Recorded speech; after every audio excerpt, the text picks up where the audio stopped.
Good evening and welcome to a post-game edition of the Kenny and Rennie Show. I'm Ken Weeb, and Sean, I'm coming at you live from the Xcel Energy Center after the 7-1 trouncing from the Winnipeg Jets suffered at the hands of the Minnesota Wild. Sean Reynolds is at the Pearson International Airport after some travel adventures. He's trying to get back up onto the feed, and we'll see if he can join us or not. Mike McIntyre from the Winnipeg Free Press will join me as well. Up until that point, we'll do our best to talk about what just happened on the ice, where the Jets were suffered a massive defeat at the hands of one of their biggest rivals in the Central Division. The losing skid has reached 5 games now at 0-4-1. There's Sean. It wouldn't be a show without technical difficulties. Oh, you need to unmute, my man.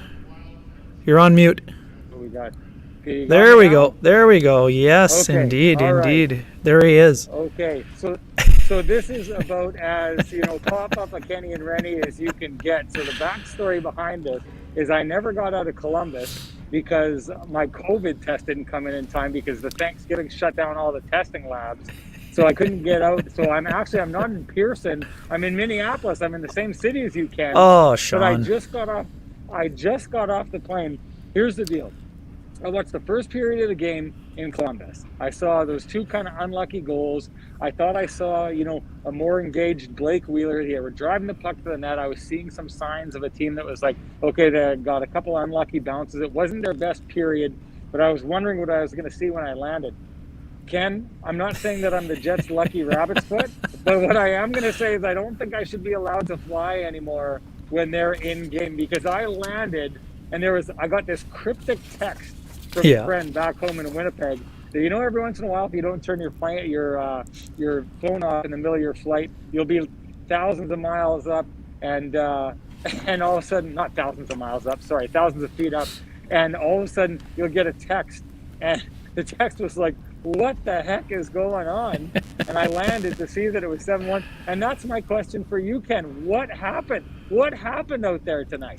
Yeah, this afternoon things went sideways in a hurry. You're right. I mean, the Jets actually had a pretty strong start to the first period outside of, again, a couple of bouncers, a couple of redirected goals that went in through traffic, a couple of Plinko specials, as Connor Hellebuck would call them. But after a power play, which was probably the best power play we've seen the Jets have in recent memory, Mark Scheifele absolutely robbed by the pad of Cam Talbot. After that, the Jets sort of gave up 2 quick ones in 45 seconds in the opening 3 minutes of the second period, and then the avalanche was on. You didn't see much of a pushback whatsoever, and the Jets cheated defensively like we haven't seen in a long, well, I shouldn't say in a long time, because Paul Maurice said that was kind of creeping in. Suspect third against the Penguins. I don't think they were cheating as much in that game, as much as they didn't have much in terms of legs. Then the game in Columbus, where they kind of started cheating for offense. And then tonight, as the scoring slump that apparently wasn't impacting the Jets, well, what impacted them, because they got away from their structure and cheated, and that's why their offense, or the defensive game, went completely into the tank. And that was as disappointing in showing as we've seen by the Jets this season. There's no way around it. It's their biggest beatdown, and to have that happen against their biggest rival, as Connor Hellebuck said, Sean, that's unacceptable. That is an unacceptable effort for a team that considers itself to be in the equation, to be in the mix, to be among the best teams in the Western Conference. You saw a lot of calm from Paul Stastny, which is not surprising. And what we saw is that it's so interesting, Sean, right? A coach goes in one of 2 ways when a lopsided defeat like this happened.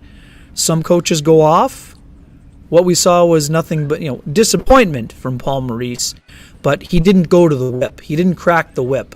It's not a surprise necessarily, but this was more of, I think, a head coach knowing that his team needed a little bit more of a pat on the back to help get it ready for Saturday's game against the Calgary Flames than a kick in the pants, because that was a very poor showing.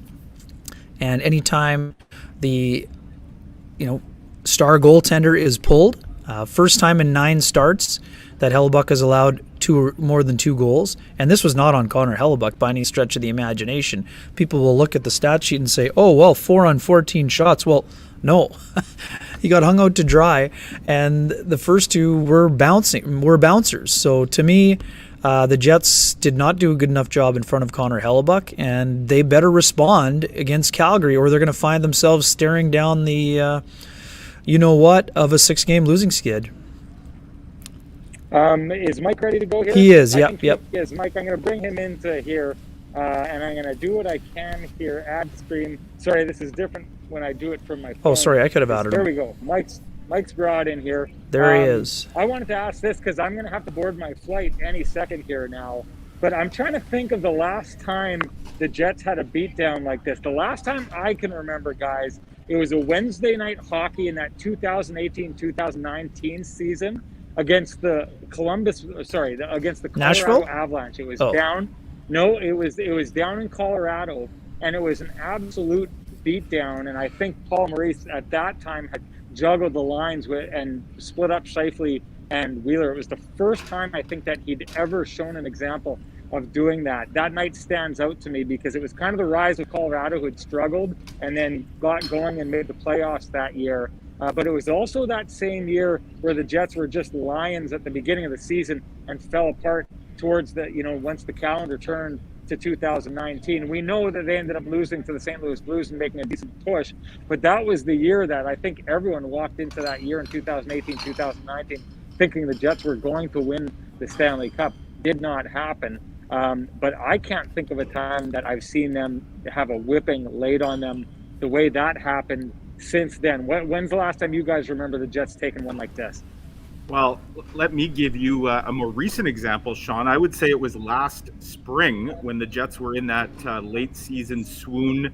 And you may recall, I believe it was the 4th game of that, what ended up being an 8-game losing streak. The Jets absolutely laid an egg on home ice against the Edmonton Oilers. Just looking it up, it was April 26th. They lost 6-1 that night to the Oilers. That was their 4th straight loss. And of course, the bleeding wouldn't stop just yet. They'd go on to lose 3 more as part of a 7-game skid there. So perhaps the it's not always darkest before the dawn, because last year it got even darker after that big loss. But that was a game where I remember the Oilers just absolutely outclassed the Jets, and 6-1 could have actually been a lot worse. Connor McDavid was just running wild that night.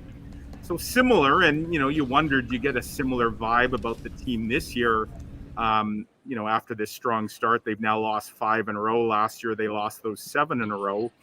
Paul Maurice, Paul Stastny, both saying today that they don't necessarily see it in the same way as what was happening last year. And you may recall, Sean and Ken, Paul Stastny kind of called his team out during that late season tailspin last year, saying he thought they were cheating the game, getting away from some of the fundamentals. And interesting that we're now hearing a similar theme emerging from Paul Maurice, especially over these last 2 games, about what is ailing the Jets. And all the focus is on their lack of scoring. But Paul Maurice kind of sounded the alarm the other day, and it was underlined today that they've really gotten away from kind of taking care of their own end, and it's really coming back to bite them now.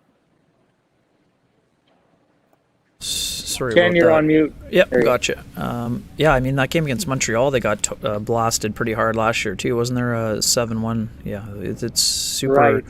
Right. So that one seemed a little less concerning, though, right? Because that one came at a time where they were still in that stage where they weren't dropping 2 games back to back. This is kind of like after losing 4 straight games, you're staring down losing a 5th straight game.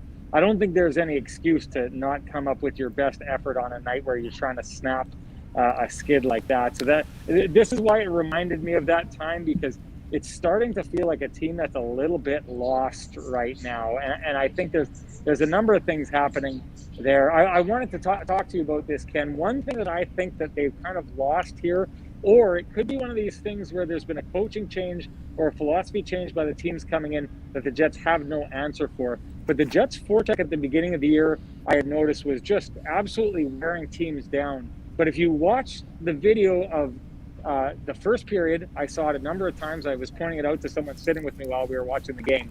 And then the last game as well. But the Jets try and cut that ice in half and create a little bit of a wedge, driving the players trying to break out against the wall with nowhere else to go.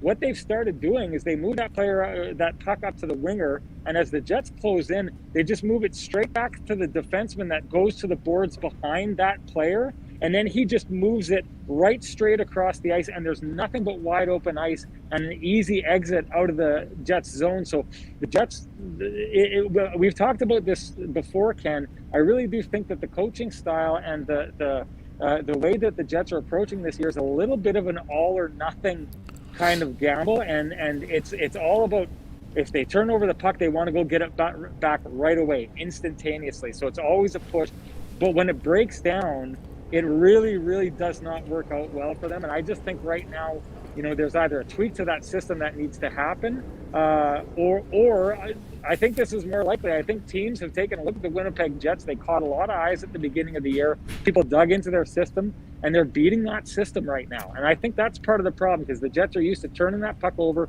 and forcing teams into their own zone. They're not getting that kind of overwhelming feeling that they had, and it just seems like they're losing faith more and more. And maybe that's a strong comment, but it definitely seems like the effort level is regressing, not getting better. And that points to me to a team that may not be feeling as much confidence in their systems as they had at the beginning of the season. Guys, sorry I can't stick around. My plane's boarding right now. Mikey, I really appreciate you doing this, and thanks to the chat, who is already on fire. I can see over 200 people in here.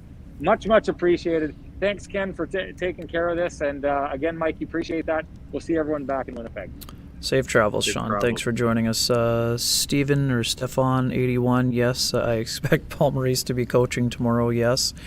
Interesting what Sean's going with. I mean, for me, I wouldn't go so far as to say it's just a breakdown of the forechecking systems that have kind of eluded the Jets here. I think the forecheck has been. I don't think a lot of the goals have been related to forecheck, but I do think that maybe the exits have been cleaner, and that has to do with the Jets not being as effective in that regard. But to me, Mike, and this is something that it's not often that you hear the word fragile tossed out by Jets players. Connor Hellebuyck, quite honest in his assessment in thinking that there might be a little bit of a fragility that has set in with this group. What did you think of those comments first of all, and then we'll dig into the rest of number 37's comments as we continue here.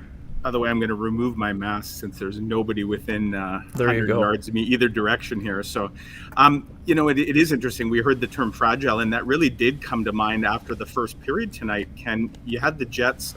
I thought they played a pretty decent first period. They were down 2-0, but they had outshot and I would say outchanced the Wild.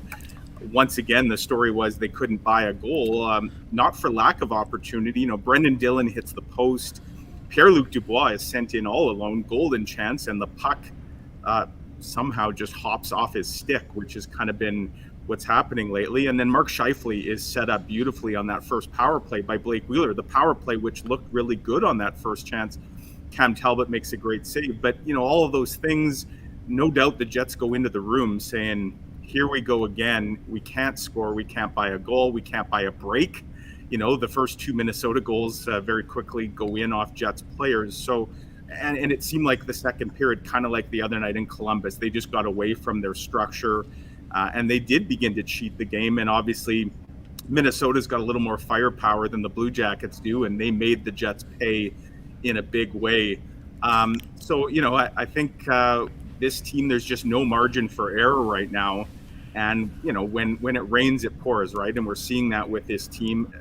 They just need something to go right.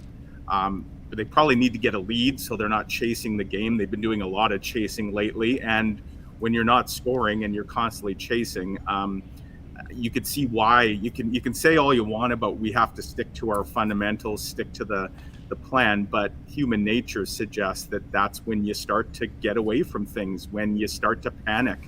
And this Jets team, I get the sense that there is some panic starting to set in.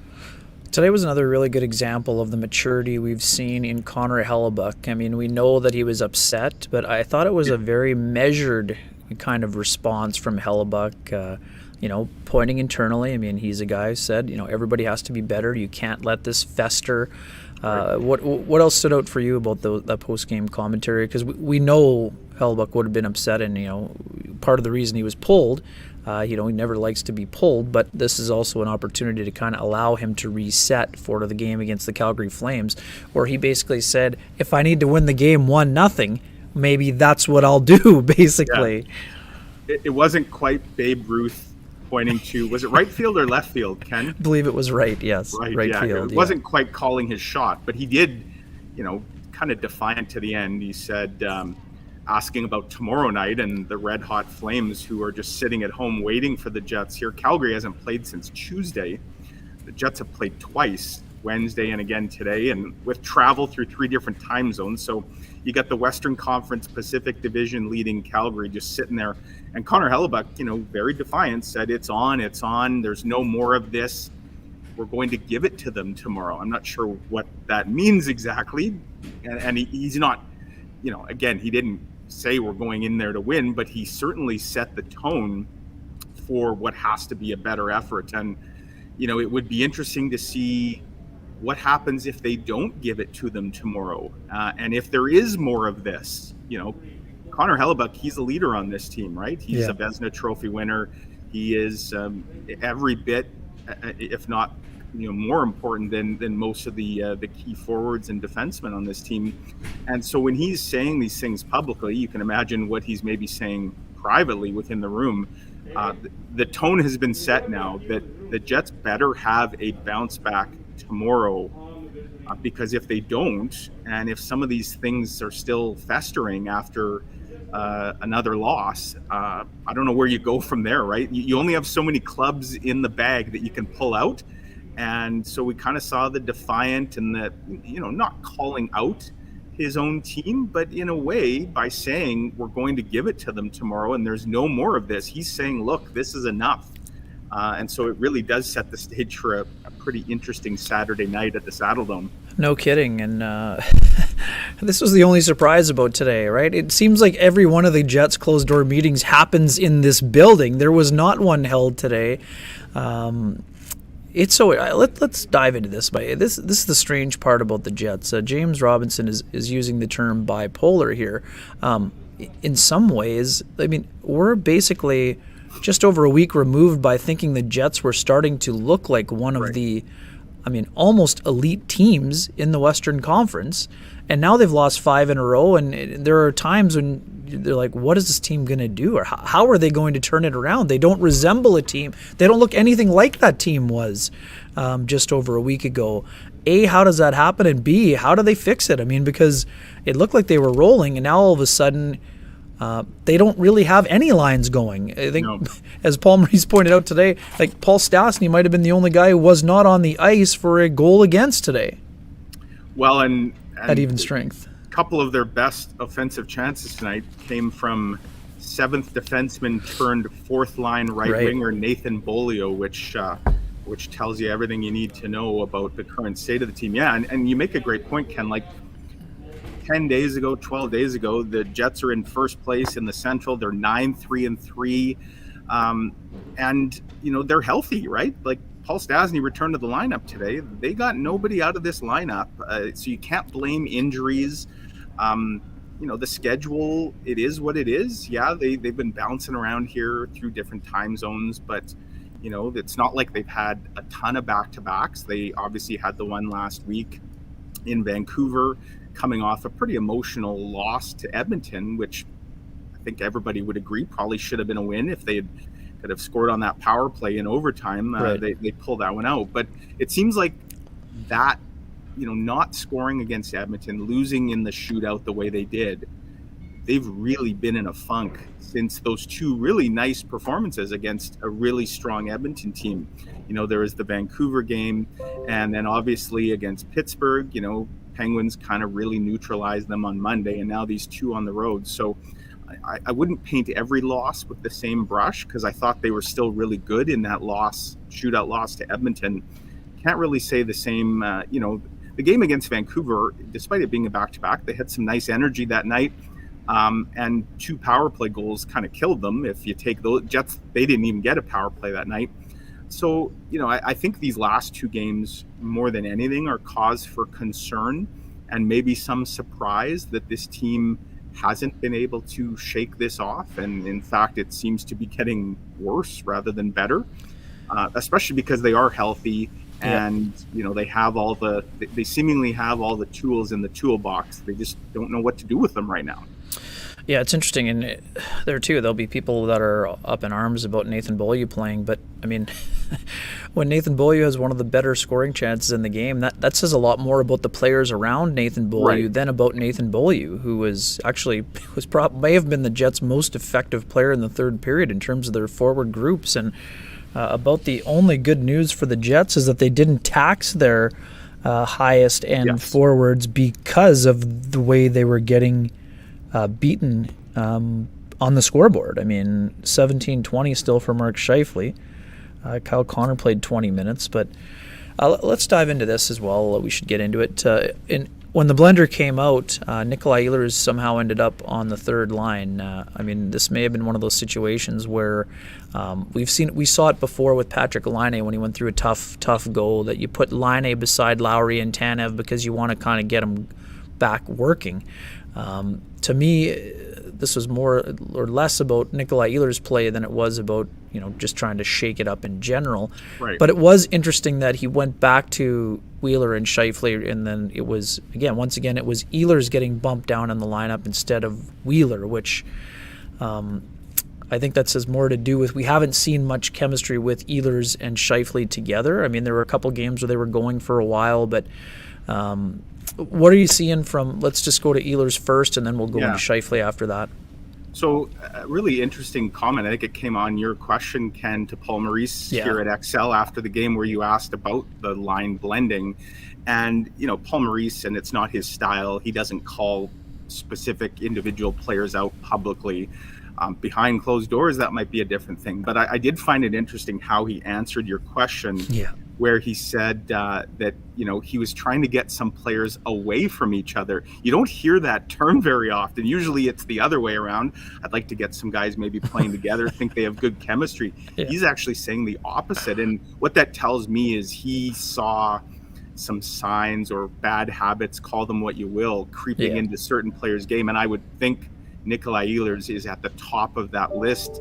If Paul Maurice, were to call somebody out, it would be Ehlers, because the fact that he pushed him down the lineup and then says after the game, I'm trying to get guys away from each other. He obviously didn't like what he was seeing there, from Ehlers and others. And so that was an interesting move. And, you wonder, what does it mean for tomorrow with the Jets not having, there's no practice time. They're just going to turn right around and play. Like, does he reset the lines to how he started the game tonight? Does he leave them how he ended the game?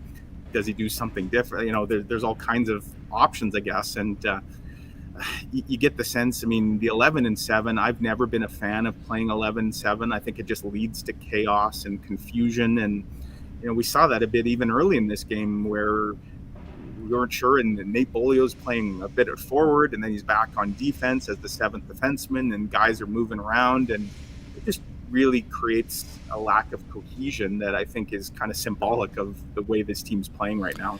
Yeah, and Mark Scheifele is struggling too, I guess. This is something that we know. Something is off since he's come back from COVID. He did have that one stretch where he was getting it going offensively, but I think there was a flyby by Scheifele on one of those 2 goals in the 45 seconds early in the second period there, and that's something that can't be happening when things aren't going well. I think that's. This is very simple. The Jets have scored one goal here again tonight, so that's not enough, and their top guns are not performing at a high enough level right now. And again, we can talk all we want about needing secondary scoring and complementary pieces, and the goal by Dubois, maybe that helps them a bit because of the amount of time that is stretched. It was a power play goal, but still, it's 2 for 24. Yes, they did snap the streak, but you look at the percentage they're running at with the man advantage. Now, It's true. I mean, at least the first power play, Wheeler off the half wall generated plenty of opportunities. But, I mean, the Jets aren't getting enough done offensively at 5-on-5, and that's a problem. And you're not asking Jansen Harkins playing hard. You're not asking Jansen Harkins to help the Jets snap out of it. They need their big guns to start performing a little better. And it'll be interesting to see, like you said, what are the combinations going to be and what are they going to look like? I mean, Paul Maurice did go back to Svechnikov with Dubois and Connor, something that we've been calling for, both of us, and Sean as well, for longer than I have even. But, you hope that he doesn't just see what happened in the, period and a half and say, oh, well, see, it didn't work. I mean, it didn't work as to be expected, right? I mean, and I'm not even just saying that because Dubois got the goal, because, I mean, that was a power play goal, so it wasn't 5-on-5. And, hey, Yevgeny Svechnikov didn't help his cause with the 4-minute minor today. No. I mean, that's something that when you're trying your best to get back into a top 6 role, you need to be disciplined in that situation. He got himself boxed in along the boards. It's bad enough to have the turnover and then the slashing minor, but then to take a double minor, I mean, that was the point of the game where the game just about went completely sideways also, right? If you give up 2 power play goals in that situation, now it's like, oh boy. Well, fortunately for Svechnikov, we went back out there with those guys. But I think that's got to be the baseline. Keep those guys together. But what are they going to do with the rest of them? I think that Paul Maurice, I'm guessing that he's going to keep Wheeler with Scheifele, but I think he should put Wheeler with Stastny, or maybe you see Stastny try it. So we know. Sorry, I'm figuring this out on the fly here. I'm sorry. The brain is the wheel is running, Mike. The treadmill of life. Stastny with Kopp and Ehlers. That's a line that has been effective in the past, right? It was one of their best lines last year. Yeah. And then you can go back to how this started when the COVID bout ended. Lowry, Scheifele, Wheeler. Put those 3 together. There you have your top 9, and kind of roll from there and see what happens. What do you think of that theory? I wonder how close I don't disagree with you, Ken, but I don't know that that's necessarily the way Paul Maurice would go. And there's a part of me that thinks, how close are we to seeing Connor with Wheeler and Scheifele, the old go-to, in case of emergency break glass that Paul Maurice has liked to use so often. And, I think the idea of splitting Dubois and Connor was unfathomable, again, 10, 12 days ago. They were your best pair. They're your 2 leading scorers, right? But is that something that Paul Maurice would eventually do? Good question. By the way, I saw one of our commenters here mention that Blake Wheeler led the Jets in ice time today. That's actually not true. I'm just looking at forwards. Connor had 2017. Right. And then I believe Blake Wheeler was second with 18-23. But, there's a bunch of guys. Kopp was 18-14. Ehlers was 18-04. Scheifele was 17-20. So there's a bunch of guys kind of in that range. But, yeah, Kyle Connor. And, part of the reason I think Wheeler's minutes 18, which I think is probably in that mid-range of maybe the sweet spot. I think, 15, 16, 17 is probably a good number for Blake Wheeler, but he found himself, Ken, back on the penalty kill today, right? During that 4-minute minor or double minor. So he took a few shifts there, and in fact, I'm just looking here, he ended up playing a $1.28 on the penalty kill today. If you take that away, you put 17 minutes, and 4 of that was power play time today. The Jets had that first period power play where I think Blake Wheeler was out there almost the whole 2 minutes because the Jets had the puck the whole 2 minutes, and they did everything but score. So I think we'll see his ice time fluctuate, from game to game. But I think the days of him playing the 20-plus minutes, like we saw the first 2 games of this season, if Blake Wheeler is playing over 20 minutes a game, I think the Jets have a problem. So I know everyone wants to dump on Blake Wheeler. He's the captain. He's the highest paid player. Comes with a big spotlight. In my eyes, anyways, certainly this game, Blake Wheeler wasn't the issue. There's a whole lot of issues, and it doesn't start or end with 26. Yeah, it's interesting to see, though, what's going to happen next. You know what? I've been driving the bus for a long time. I know you talked about it with us. I know Ego His Own has mentioned here. We're both in agreement that I think that we're getting closer to a David Gustafsson sighting. I don't expect it to happen for tomorrow night, and it may not even happen for Monday. But with the block of games between Monday and Friday, to me, it's almost the perfect time to go to Gustafsson for the fourth line. And the question was, how can a guy like Gustafsson impact the game? Well, my theory on that, I mean, again, you're not asking David Gustafsson to come in here and be the savior. You're asking him to come in so that you can have the confidence to play the fourth line a little bit more. And, the penalty kill was pretty good tonight for the Jets, right? 4 for 4. But, I mean, they did it without Riley Nash. So, I mean, that was why Riley Nash was brought in. So, I mean, Christian Vesalainen being in the press box, I mean, if he's not going to play, they probably want to be thinking about having him with the Moose. And if you're not willing to waive any of the players, then a Vesalainen for Gustafsson swap makes sense. Right.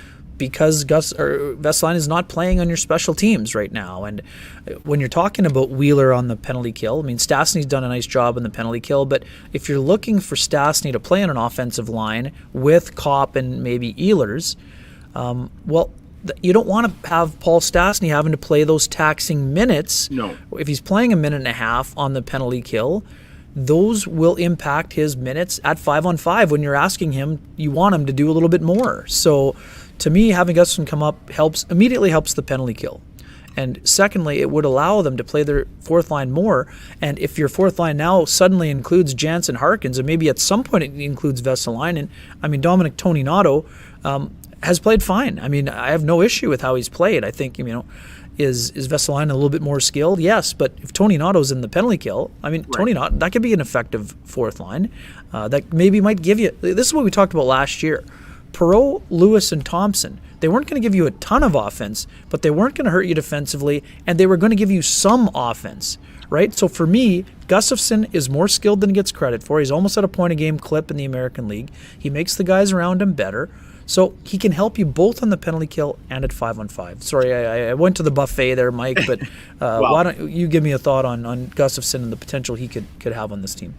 Impact. Yeah, and the writing, it would seem, is maybe on the wall for Riley Nash, and that Paul Maurice decides that he'd rather go with 11 forwards and healthy scratch 2 guys, and Riley Nash is one of those. So, when we saw that actually happen a few weeks ago, the first go around when Paul Maurice was going 11-7, and Riley Nash at that point was the Jets didn't have 13 healthy forwards like they do now.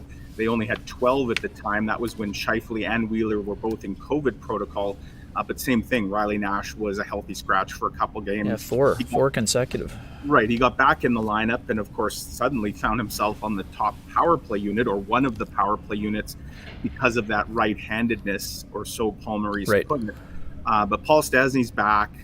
Stastny goes back on the power play. Nash goes, right from the power play. When's the last time a guy went off both the power play and the penalty kill units? Don't forget, there aren't many guys on the Jets that do both. Andrew Kopp would be one. I guess Blake Wheeler is another now, as they use him in both roles. But you don't see Paul Maurice use very many guys in both roles. Well, Riley Nash was one of those guys, and now he's right into the press box, one game removed from being on the PP and the PK. He obviously would require waivers. And I do wonder if that's something the Jets would consider doing here. Something, probably has to give. David Gustafsson, he's the leading scorer on the Moose. The Moose have one of the best penalty killing in the American Hockey League. And he's a guy that you drafted and you're developing him. You see him as a potential third and or fourth line center here going forward. So when is his time going to come? Seemingly he's got the right attitude. He's doing everything asked of him down on the farm. And, I just think here we're approaching the time for sure where such a change is likely going to happen. And as you say, Ken, probably not by tomorrow night. And maybe even Monday would be too quick of a turnaround here. But after that, the Jets don't play till next Friday. They'll got a couple practices in. And, I suspect a change is going to be coming here in the near future.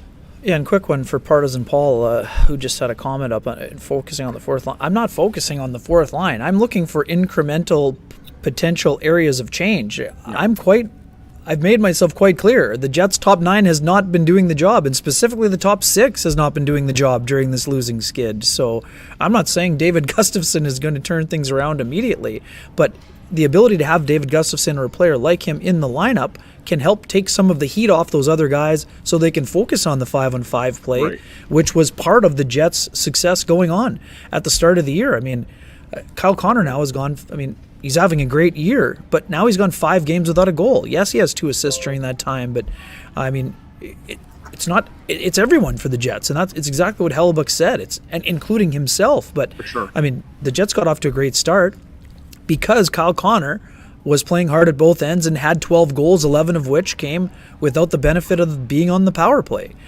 Dubois, right?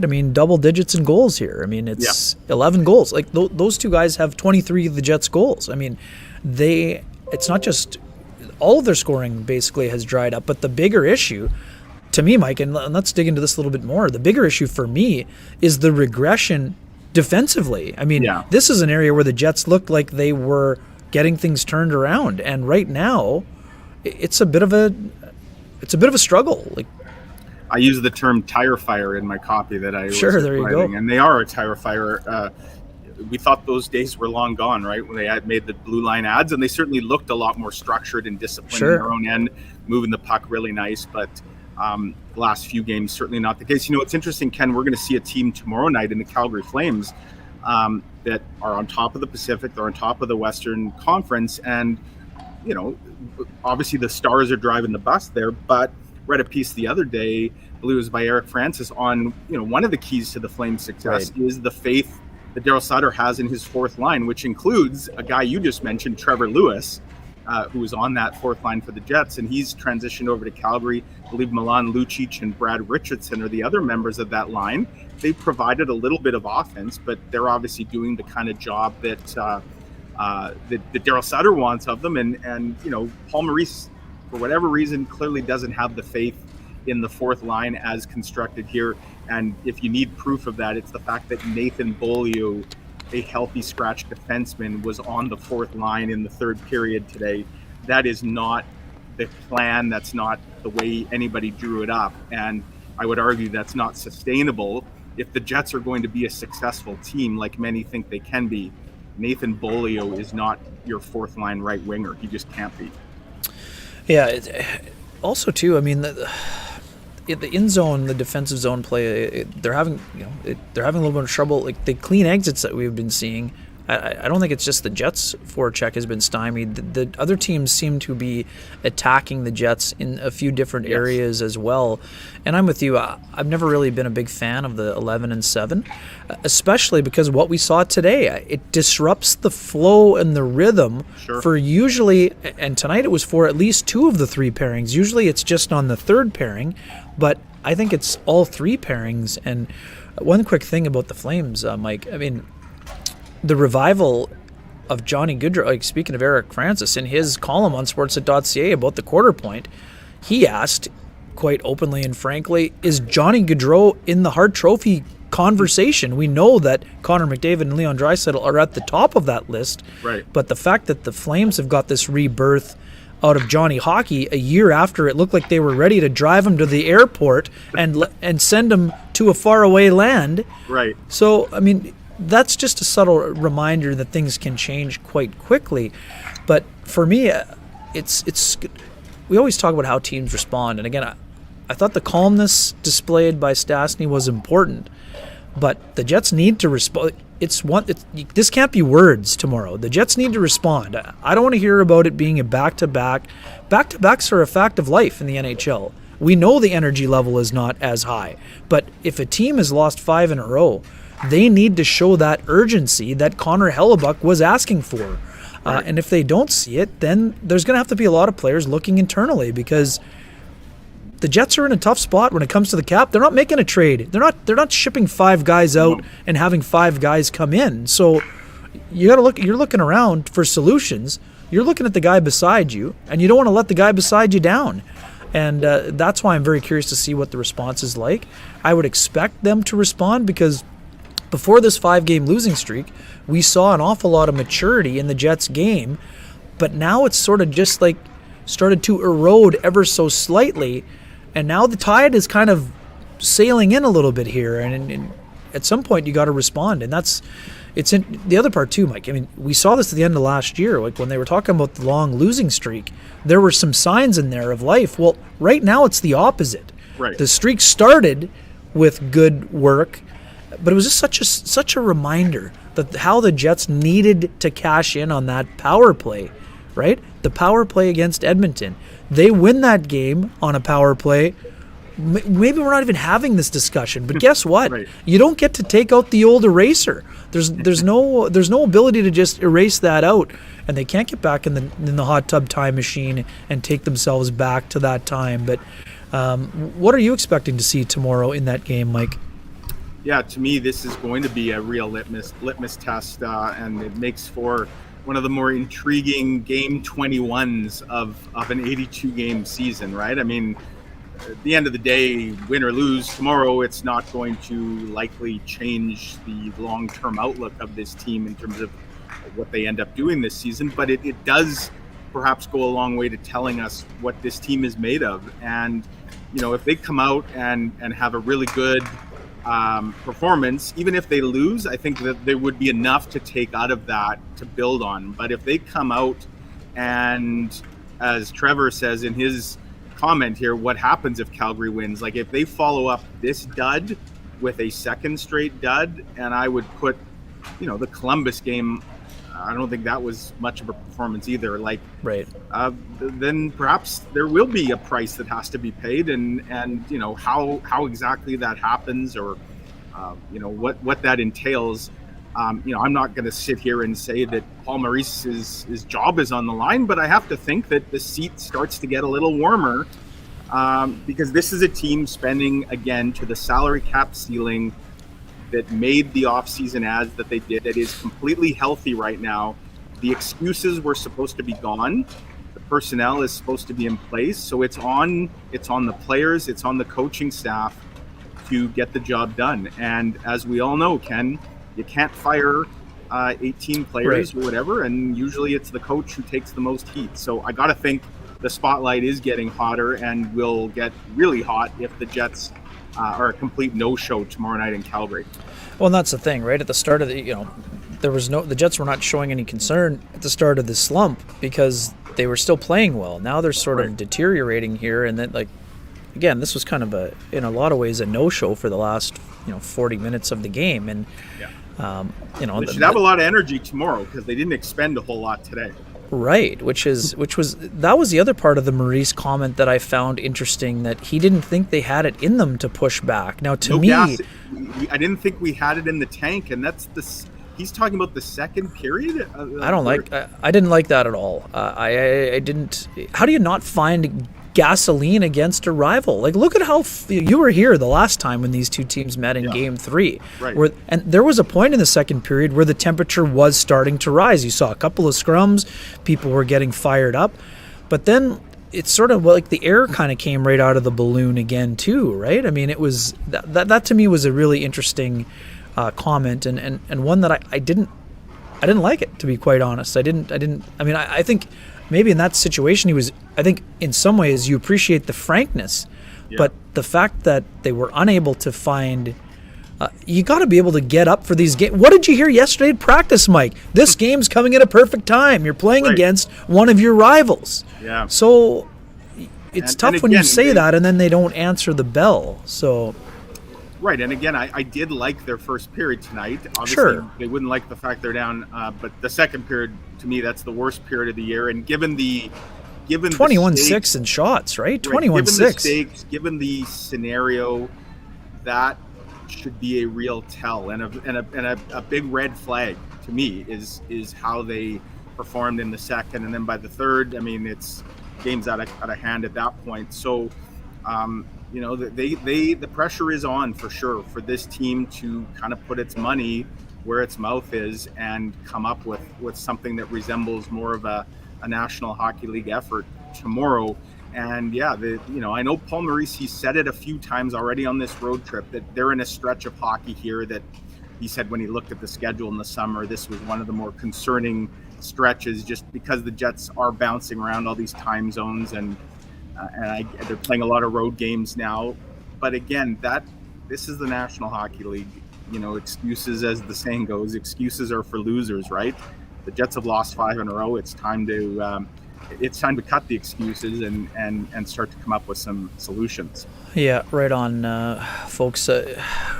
Anything else, Mike, you want to dive into before we get back to the writing process here? I do wonder if, in a way, and I guess we will see tomorrow, but maybe if they were going to lose today, maybe to lose the way they did, Connor Hellebuck gets chased early.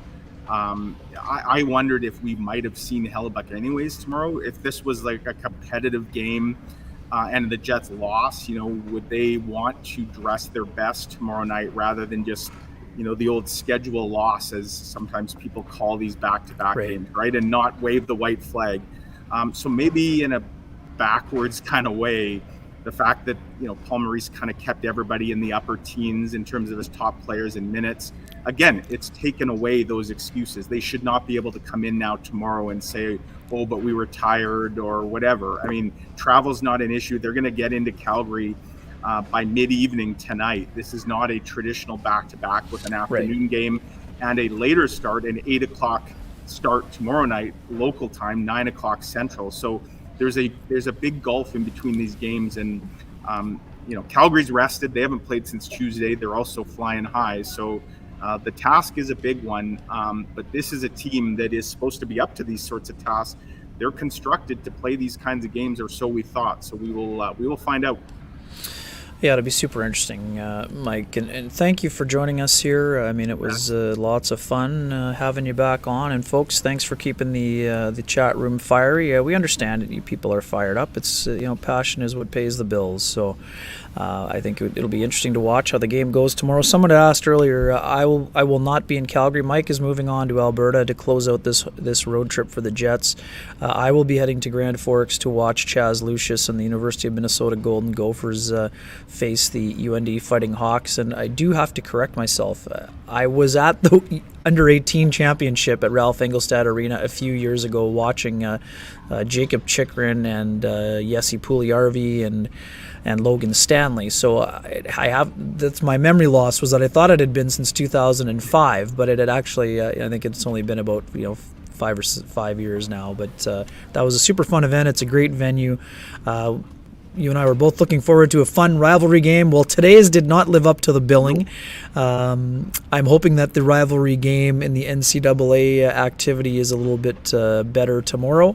But for now, folks, hang on one second while we still have you engaged. We've only given up one of the 2 sets of Winnipeg Ice tickets. So if you are available and interested in going to see the Winnipeg Ice play tomorrow night, send me a DM or email me at kenjr@shaw.ca to catch the number 1 team in the Canadian Hockey League. Otherwise, Sean will be back home, and Sean and I will join you tomorrow night after the game for a after-hours late-night edition of the Kenny and Rennie Show. Thanks for joining us, everyone. Have a great weekend.